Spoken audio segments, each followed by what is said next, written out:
Let's think about this sample. If I selected and tested checks in the amount greater than $50,000, could I make a conclusion or statement about those checks that were less than $50,000? The answer is no. Understand, the CPA can only make conclusions about the items in the original population. The original population consisted only of checks greater than $50,000, not those checks less than $50,000. All conclusions about a sample must be related to the population from which sample items were listed. So be careful. Before you sample, make sure your population is complete and properly defined.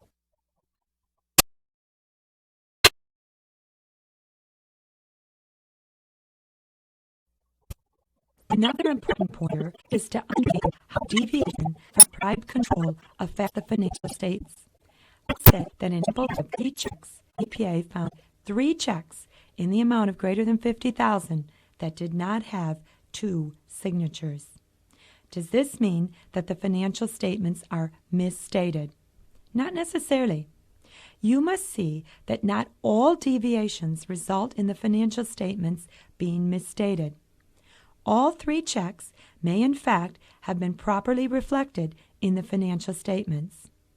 Be on the lookout for the multiple choice question that will try to lead you to believe that all deviations from a control procedure result in a financial statement misstatement. This is not true. In fact, the usual result is a sample will contain more deviations than misstatements, as not all deviations result in a financial statement misstatement.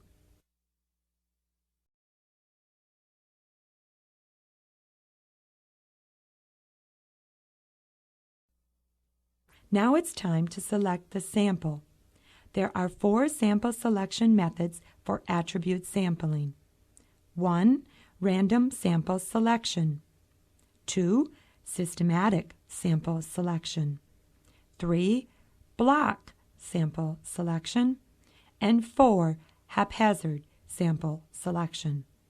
If the auditor hopes to evaluate the sample using statistical methods, the CPA must use either a random sample selection method or perhaps systematic. Block and haphazard methods do not allow the CPA to statistically evaluate the sample results.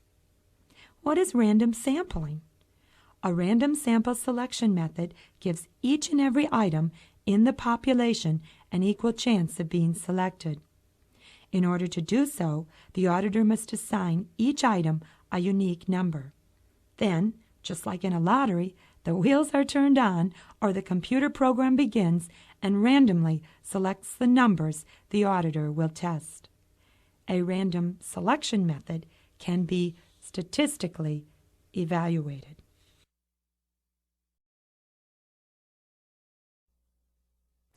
Systematic sample selection might result in a random sample that can be statistically evaluated. Systematic sample selection involves counting off every nth item.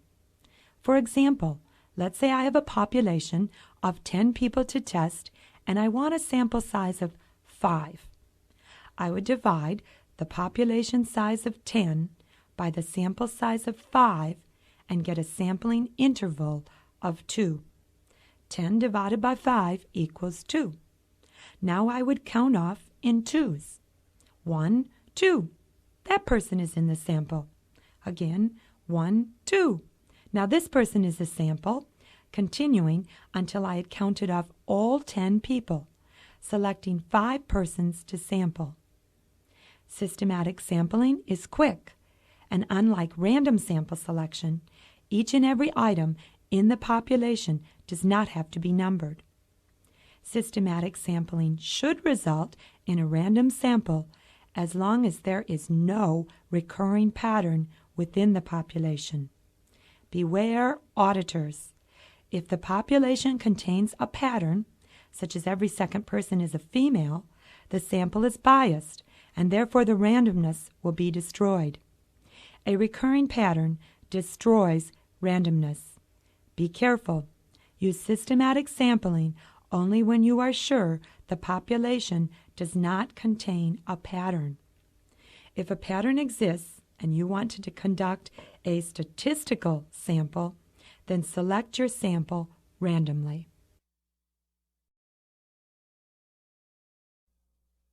Block and haphazard selection methods do not result in a random sample.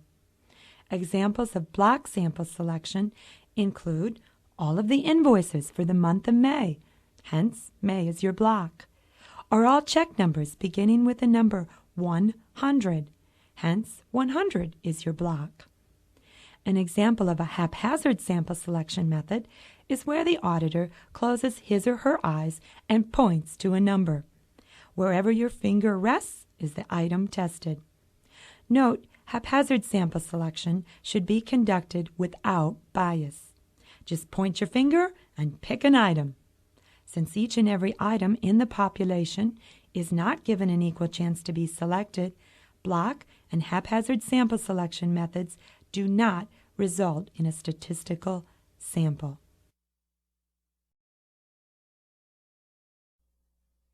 How many items should the auditor test? Of course, that depends upon the auditor's judgment. But you must know more about this than just use your judgment. A popular exam question asks candidates to identify the factors a CPA should consider to determine the sample size for an attribute sample. The candidate must not only know what to consider, but also know how a change in a factor affects the sample size. This is really very simple.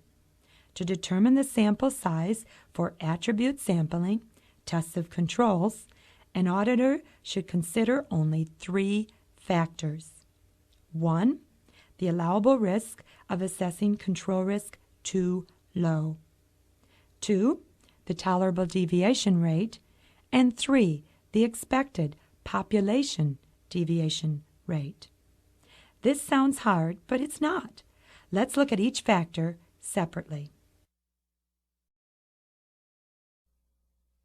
The allowable risk of assessing control risk too low is the component of sampling risk that the CPA doesn't want to blow. Based upon the sample results, I don't want to assess control risk too low and later find out that the sample was bogus. If the sample were more representative of the population, I would have discovered that the controls were operating ineffectively, and I would have skipped test of controls and increased the amount of substantive testing. I would have performed more test of details on account balances to find the material misstatements. Ouch!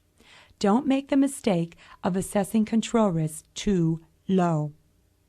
Now, CPAs want to keep the allowable risk of assessing control risk too low somewhere between 1 to 10%.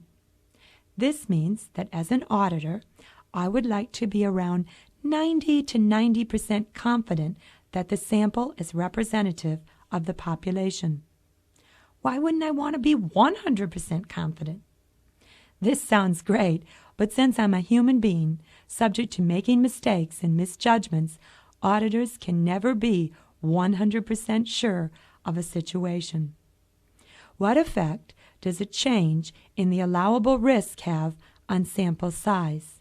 Think about it. Consider 2 auditors, Joe and Joan.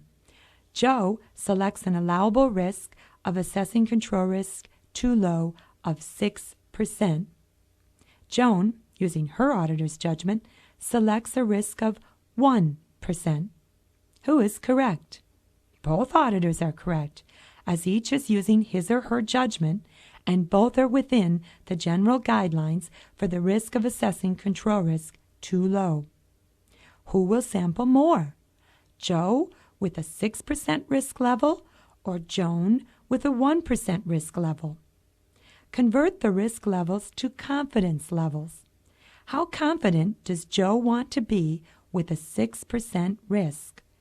Joe wants to be 94% confident. Take 100% less 6% to arrive at Joe's 94% confidence level. Joan wants to be 99% confident, or 100% less 1% risk. Now it's easy to see who will sample more. Joan would sample more to be 99% confident than Joe at a 94% confidence level. So the relationship is as follows. The higher the allowance for sampling risk, the lower the sample size. Joe accepted more risk at 6% than Joan at 1%. Joe only wanted to be 94% confident, while Joan wanted to be 99% confident. Joan's allowable risk of assessing controlled risk too low at 1%, a much lower risk, leads her to a much higher sample size.